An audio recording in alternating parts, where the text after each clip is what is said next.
Buenas noches, mi nombre es Diana Patricia Calvo Hernández, estudiante de la licenciatura en Derecho. En este caso vamos a hacer análisis de una sentencia internacional en materia de derechos humanos.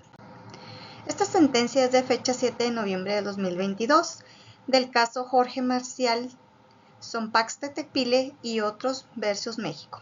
El presente caso se refiere a la detención ilegal y arbitraria en enero del 2006 de los hermanos Jorge Marcial Gerardo, ambos de apellido Sompaxte Tecpile, y Gustavo Robles López, por parte de agentes policiales en una carretera entre las ciudades de Veracruz y Ciudad de México. Ellos se encontraban arreglando su vehículo. No se les mostró una orden judicial ni se les indicó los motivos de su arresto. Aquí figura la aplicación del arraigo y la falta de garantías judiciales en el proceso penal que se siguió en su contra.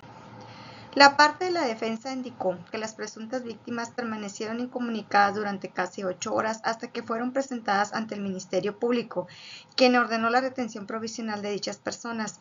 No se le indicó las razones de su detención. Estuvieron 4 días detenidos bajo la custodia del Ministerio, cuyo plazo excedió el establecido en la Constitución de 48 horas. Después se decretó su libertad mientras se seguía la investigación por el delito de cohecho.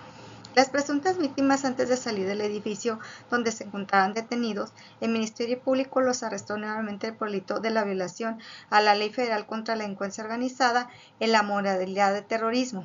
2 días después se les aplicó la figura de arraigo y transcurrió 3 meses hasta que fueron llevados ante una autoridad judicial quien ordenó su auto de formal prisión. Estuvieron detenidas bajo distintas modalidades desde el 12 de enero de 2006 hasta el 16 de octubre del 2008.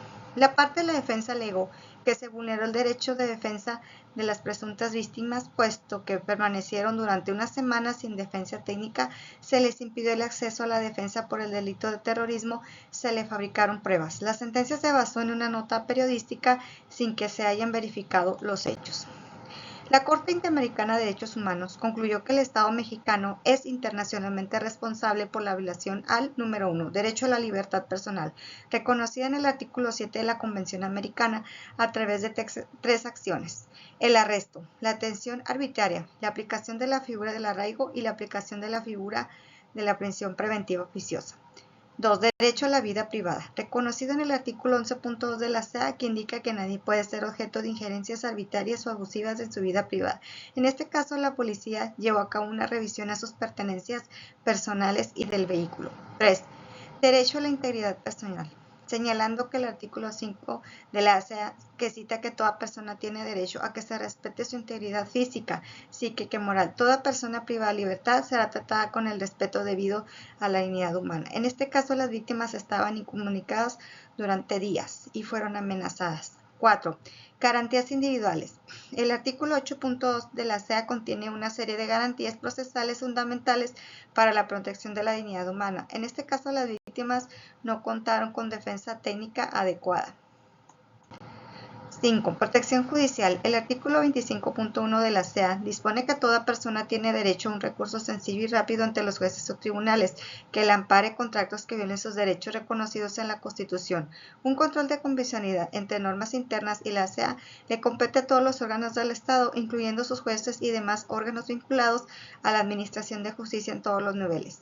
En el caso, ninguna autoridad judicial realice un control de constitucionalidad del arraigo ni de la prisión preventiva.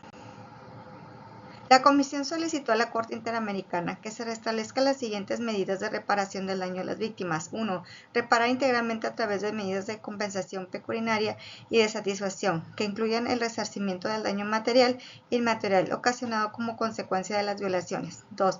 Brindar de forma gratuita e inmediata por el tiempo que sea necesario el tratamiento de la salud físico-mental a las víctimas del presente caso.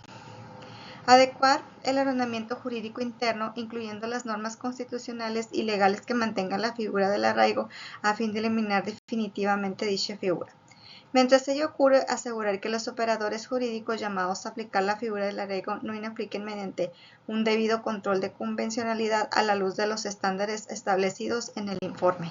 4. Llevar a cabo los procedimientos disciplinarios administrativos y de otra índole que correspondan, a fin de investigar de manera diligente, imparcial y en un plazo razonable los hechos relacionados con las violaciones de derechos humanos declaradas en el informe, con el objeto de esclarecer las múltiples irregularidades analizadas. establecer las respectivas responsabilidades e imponer sanciones que correspondan. Y conclusión, en nuestro país actualmente existe desacato del gobierno mexicano ante las resoluciones de la Corte Interamericana de Derechos Humanos por el decreto sobre la prisión preventiva oficiosa relacionada con comprobantes fiscales falsos, extorsión, actividades vinculadas al fentanilo, etc., ya que la reforma 31 de enero del presente año es un incumplimiento al ordenado y pone en riesgo la violación de los derechos humanos y de la ciudadanía. Y lamentablemente a diario se presentan demandas de amparo contra detenciones ilegales, incomunicación y desaparición forzada de personas, violando los derechos y las garantías de las personas. Gracias.